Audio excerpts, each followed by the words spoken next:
Millionaire marries a ugly beggar for a bet, but what he discovers on their wedding night shocks him.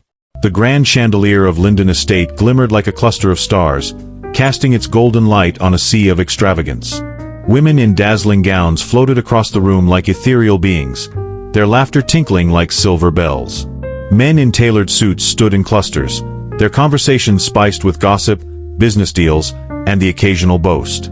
But none shone brighter than Ethan Whitmore, the host of the evening and the man at the center of everyone's attention. Ethan leaned casually against a marble pillar, the edges of his lips curved into a cocky smirk. At 32, he was the epitome of charm and wealth, his fortune inherited from generations of Whitmore industrialists and expanded by his own business acumen. His sharp cheekbones, deep blue eyes, and devil-may-care demeanor made him irresistible to women and a source of envy for men. But behind the facade of charisma lay a man who found entertainment in games others would deem absurd. Tonight's charity gala, while a spectacle of goodwill, had turned into a playground for his whims. He thrived on the thrill of outlandish bets, and it was no surprise that his closest confidant, Richard, had dared him to yet another ludicrous challenge. Richard, a sharp-tongued investment banker, stood by his side, swirling a glass of expensive whiskey. "Ethan," Richard said with a mischievous glint in his eye, "you've done it all. Dated models, bought yachts on whims, won ridiculous dares. But tell me, have you ever turned the utterly improbable into a spectacle?" Ethan raised an eyebrow, intrigued. "I'm listening." Richard's grin widened. "Marry someone entirely beneath your station. Not just unsuitable, someone society would deem an utter misfit for you." The suggestion was absurd, even by Ethan's standards. But as the evening wore on, with the buzz of champagne and the ripple of laughter around them, the idea began to take root. Ethan wasn't one to back down from a challenge. In his world, everything, people, money, power, was a game to be played and won. "All right," Ethan said, his smirk deepening. "Pick someone." Richard chuckled, scanning the room. No, my friend. That wouldn't be bold enough. You have to choose someone yourself, right here and now." Ethan glanced around, searching for a target. His gaze landed on a woman who stood out not because she sparkled, but because she didn't. She was seated on the far edge of the ballroom, near the buffet table, holding a small bowl of soup. Her clothes were tattered, her hair unkempt, and her face bore the marks of a life lived in struggle. She was a beggar, unmistakably out of place amidst the grandeur. The contrast was shocking, and Ethan knew instantly that this was it. The ultimate gamble. The ultimate spectacle. "That one," he said, pointing toward her. Richard's eyes widened. "You're joking." "Never been more serious," Ethan replied, downing the last of his champagne. He strode across the room with purpose, the crowd parting to watch his every move. The woman, unaware of the attention she had drawn, looked up as he approached. Her eyes, dark and weary, widened with confusion and apprehension. She clutched her bowl tighter, as if afraid it might be taken from her. "What's your name?" Ethan asked, his tone surprisingly soft. The woman hesitated before murmuring, "Grace." "Grace," he repeated, his voice loud enough to carry across the room. "Would you do me the honor of becoming my wife?" A collective gasp swept through the room. Grace froze, her thin frame trembling. She glanced around, certain this was some kind of cruel joke. But Ethan's piercing gaze never wavered. I don't understand," she stammered, her voice barely audible. "It's simple," Ethan said, crouching slightly to meet her eye level. "Marry me. Tonight." The murmurs grew louder. Some people laughed, others whispered furiously, speculating about Ethan's intentions. Grace, overwhelmed and bewildered, stared at him. She wasn't beautiful by conventional standards. Her face was gaunt, her skin weathered, and her features asymmetrical. Life on the streets had taken its toll, but her eyes held a glimmer of resilience, of quiet strength. I can't," she said, shaking her head. "Why not?" Ethan pressed, his tone almost teasing. "Do you have something better planned?" Tears pricked her eyes, and she looked away. "This isn't funny." "It's not a joke," Ethan said, his voice firm. He reached into his pocket, pulled out a checkbook and scribbled a number so large it made the room gasp again. He handed the check to Grace. "This is for you. No strings attached. But if you say yes, you'll get far more than this." Grace stared at the check, her hands trembling. It was more money than she could have imagined in her lifetime. The room held its breath as she hesitated, caught between disbelief and desperation. Finally, she nodded, her voice barely a whisper. "Okay." Ethan stood, grinning triumphantly. "Excellent." The ballroom erupted into chaos. Guests argued, laughed, and gossiped, some cheering Ethan on, others condemning him for his audacity. But Ethan didn't care. He was already planning the wedding. By midnight, the ceremony was underway. The opulent hall was transformed into a makeshift chapel, complete with flowers, candles, and a minister hastily summoned for the occasion. Grace, cleaned up and dressed in a simple white gown, stood awkwardly beside Ethan, who looked every bit the confident groom. As they exchanged vows, Grace's voice trembled, and her eyes darted nervously to the crowd. She felt out of place, a stray cat in a palace. But Ethan's demeanor never faltered. He delivered his lines with practiced ease, treating the event like another performance in his grand theater of life. When the minister pronounced them husband and wife, the applause was hesitant, scattered. Ethan leaned in to kiss Grace, and she stiffened but didn't pull away. The crowd erupted into cheers, though the undertone of mockery was unmistakable. The limousine ride to Ethan's mansion was silent. Grace sat rigidly, clutching her hands in her lap. Ethan, lounging beside her, studied her with mild curiosity. He had won the bet. The game was over, or so he thought. When they arrived at the sprawling estate, Grace hesitated at the entrance. The grand staircase, the gleaming chandeliers, the sheer opulence, it was overwhelming. Ethan guided her inside, his tone light. "Welcome to your new home."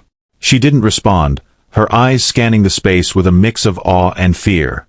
Ethan shrugged and led her upstairs to her room. "You can stay here," he said, opening the door to a lavish guest suite. "Rest up. Tomorrow we'll talk." Grace nodded mutely and stepped inside. Ethan watched her for a moment before heading to his own room, his mind already drifting to his next venture. But that night, as Ethan lay in bed, something nagged at him. It wasn't the absurdity of his actions or the whispers of his guests.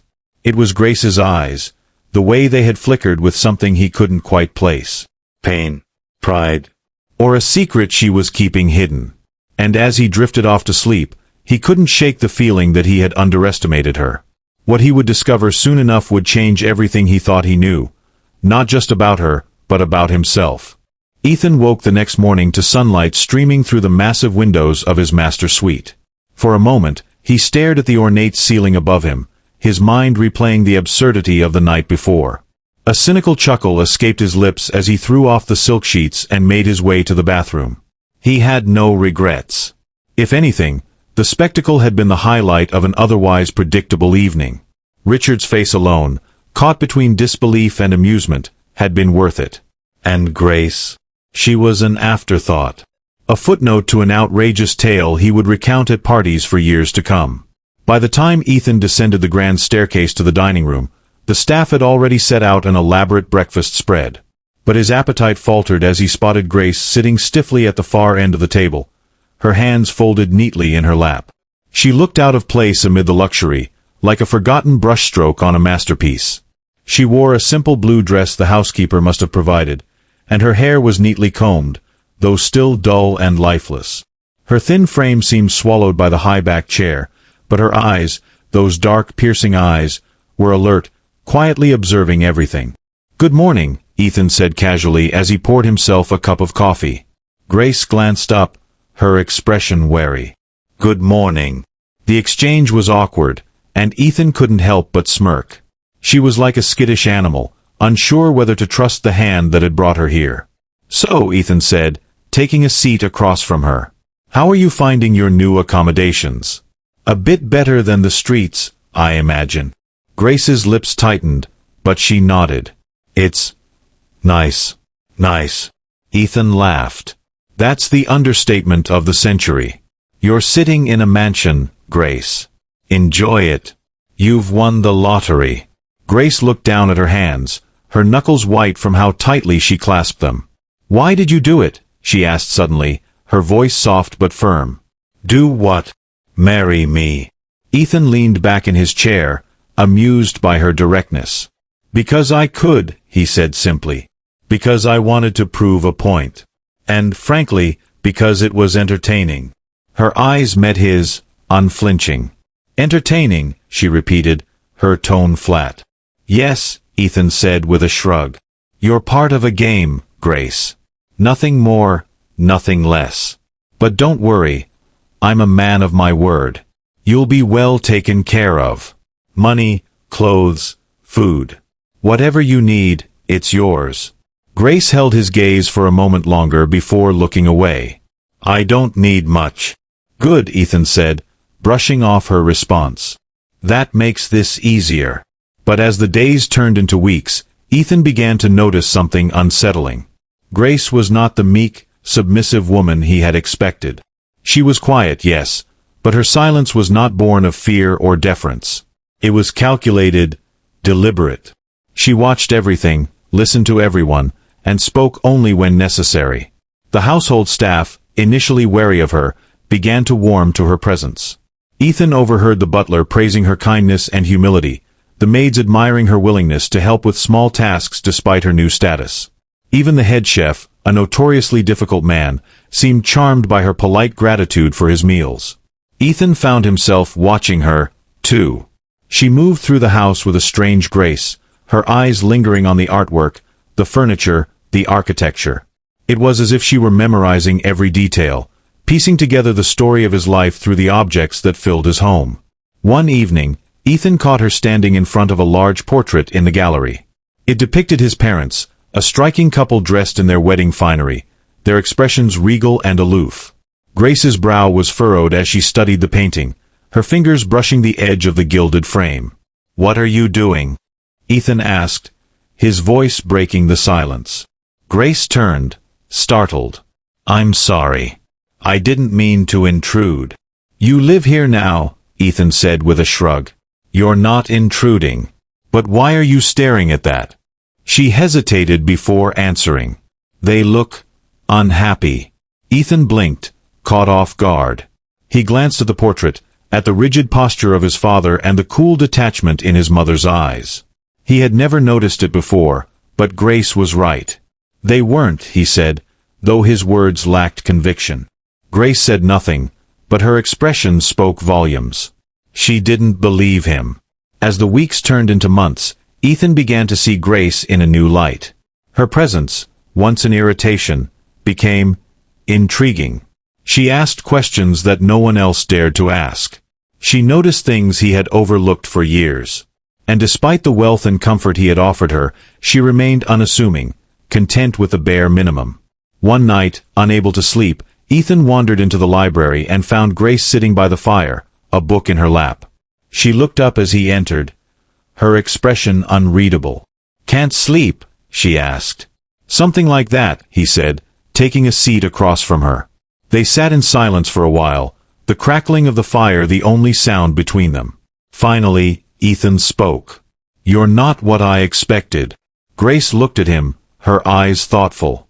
What did you expect? I don't know, he admitted. Someone different. Someone who would be overwhelmed by all this, maybe. But you're not. Grace closed the book and set it aside. I've seen enough in my life to know that money and luxury don't change who you are. They just amplify it.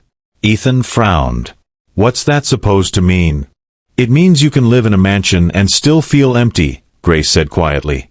You can have everything and still have nothing.